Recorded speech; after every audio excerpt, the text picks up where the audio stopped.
Hey folks, today we're going to continue our series on how to prepare for your next 100-mile hike. Today we'll be talking about schedules and transportation. Stick around.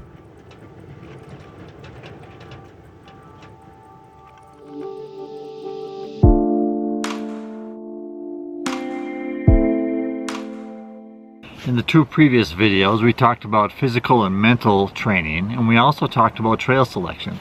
You can click right up here to get the links to those videos. So now that you've started your training program and you've selected your trail, now it's time to figure out things like what does my schedule look like? How many days am I going to spend on the trail? How am I going to get to and from the trailheads?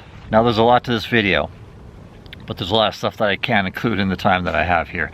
But I have put something over on my Patreon page that has a full detailed planning guide for your next 100-mile hike. I think you'll find it to be very thorough. Check the link down below. Have you hiked or backpacked enough to figure out how many miles you can do with elevation for many days in a row? You'll need to have a safe and reasonable estimate in order for you to continue your planning. And the best way to do this is just to get out and hike and backpack for like several days in a row to test yourself out and to test out your gear as well. You want to test yourself out on as close to the type of terrain that you'll be hiking on your 100-mile hike. Elevation gain can slow you down because you'll be climbing and climbing and climbing. That slows me down for sure. What might also slow you down is going downhill because your knees might not be great and your depth perception might not be great too. So that can slow you down. Rocky trails can slow you down. Smooth trails can make you go faster than what you would normally go. Snow and ice can slow your pace, as well as rain. River crossings, what about extreme cold or extreme heat? You know, those things can change your timing as well. Now, if you can't simulate exactly what you're going to be facing in your 100-mile hike, you'll want to try to figure that into your calculations while you're estimating. And while you're doing this, pay attention to your feet and how they feel, your knees, your mental strain, and your general discomfort. These will help you inform a safe and realistic estimate. Remember, this is not about how far you can go if I test myself a little bit harder. It's really about how far I can go safely and uninjured, and mostly that I'll enjoy this thing. Another way to calculate this is how fast you go. How many miles per hour do you average? Calculate this during your training hikes, or there are some apps that you can have on your phone that can help you estimate that as well. So when you know how far you can go average, or how fast you can go, then you can figure out how many days. For instance, if you figure you can do 10 miles per day and you have 100 miles to go, that's 10 days. Let's talk about permits. These things may affect your schedule. Generally, there are two kinds of permits. One is for trail and the other one's for camping. Now, all permits require you to put in a request for approval to do either start the trail or be on the trail, or to camp in a very specific place in a very specific time. Now, a lot of trails don't require permits, but when they do, it's usually to restrict the number of people that are on the trail or to limit the number of people that can camp in a certain area. But check with the Forestry Service or other authorizing and controlling agency for that area to see what the rules are. Other things to consider for your schedule are things like, are you going to be staying in a town for any length of time? Are you going to be sightseeing? Do you want to go fishing for a little while? You may want to spend some more time in a special place that you found.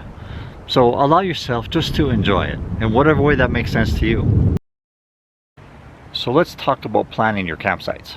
All this data so far might help you calculate roughly where you want to camp every night. Now, a lot of trails don't have dedicated campsites. The trail might allow you to stealth camp or to disperse camp, which opens up a lot of different options for you to camp pretty much wherever you want to. You might want to look at a topo map if you're tent camping to look for maybe flatter spots along the way. That'll give you an idea roughly of where you can camp. Now, if you're hammock camping, you might want to look at a satellite view to see where the wooded areas are. So now that you've figured out roughly how long it's going to take you and where roughly that you want to camp, the next thing you want to figure out is how you're going to get to the trailhead and how you're going to get back home.